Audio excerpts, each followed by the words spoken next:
Dengue মা, চালটা নিয়ে আয় তো।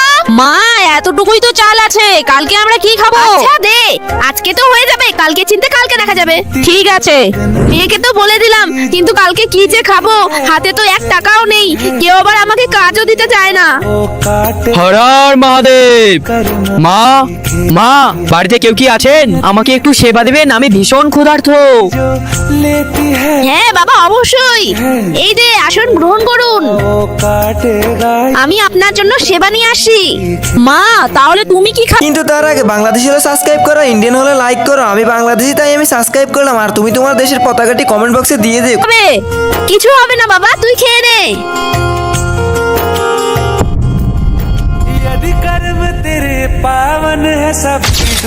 মা, এবার আমি আসলাম। হর হর মহাদেব।